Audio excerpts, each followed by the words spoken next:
How you folks doing tonight? Mojo Bass and Bourbon here with another shitty video coming to you straight out of, wood wall panel land here in Pennsylvania, Pennsyltucky as I like to call it. Tonight's going to be a very special video. I gotta really thank my friends, Dan and Julie Like out of Florida for lacing me with these samples. Super generous people, and if you have got some time on your hands, go follow Like Time. They probably are two of the funniest and most generous people you'll ever come across on YouTube and in the whiskey world and all.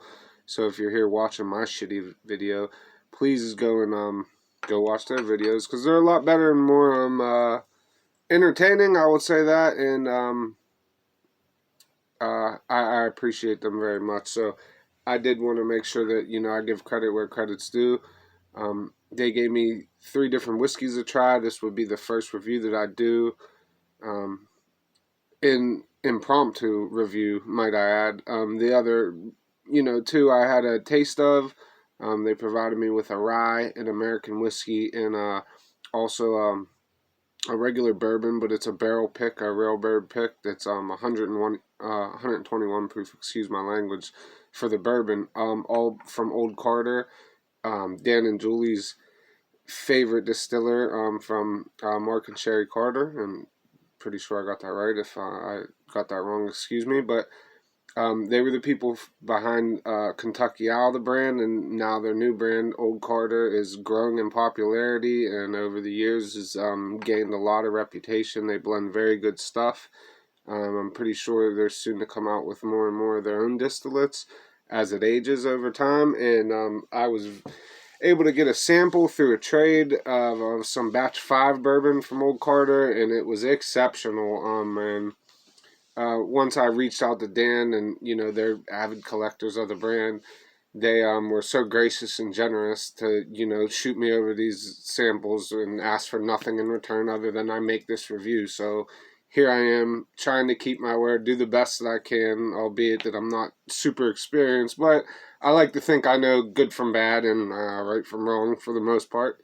I don't always toe those lines, but let's get to it. Enough of me blabbering away. But once again, I'd love to thank Dan and Julie Like for giving me the opportunity to even try any of this whiskey. It means so much to me, so much more than I could describe in words, and I'm extremely grateful, because it's not often that people go out of their way to do very nice things for you, or at least the way I perceive it is just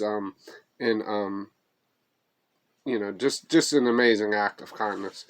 So and otherwise, these bottles are really, really hard to get a hold of, and are kind of pricey. I know you could look it up on your own. That's not why we're here today. We're here to get some tasting notes and my thoughts on this Old Carter barrel number 23 Railbird Pick 121 proof. This is completely impromptu. Now I'm going to do this kind of in the ADHD style of tasting and smelling, to where I just kind of blabber out what I'm feeling at the time.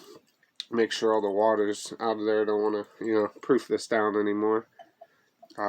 I'm a big fan of barrel proofs, and that's another reason why I really enjoy these Old Carters, because they're typically on the higher end of proof and age, which is harder to find in today's bourbon climate, and which is probably why they're so highly lauded, besides being awesome people themselves. Apparently, I've never had the pleasure of meeting them, but I'm pretty sure Dan and Julie have, and I'm sure that their character speaks for itself. Let's go in for a nose. And once again, I appreciate you likes down there in Florida, you two crazy SOBs. Wow. A lot of candy in there. Some of the best oak I've ever smelled. This has got to be pretty old stuff, but it's old in a pleasant way. Oh my gosh. If you could think of the best Buffalo Trace Master's Keep in E.H. Taylor Butterscotch Caramel with perfectly aged oak, like really good aged oak, not musty, but just you could smell the age. There's no new oak in there. Like I always say, when I smell Eagle Rare, I could smell the 10-year age, but I also smell like a new age of an oak there, almost like a cedar. You get none of that in this. It's just all highly refined, aged oak. A slight touch of caramel, maybe even toffee. Maybe a slight hint of tobacco on the way far back end, but mostly a toffee, butterscotch, caramel, maybe even a slight cacao. I wouldn't call it cocoa, but maybe a cacao, like like the stuff they dust on the peanuts and whatnot, almost like that. I can't, I can't, I can't quit smelling it, but I'm gonna go in for a drink now. Cheers.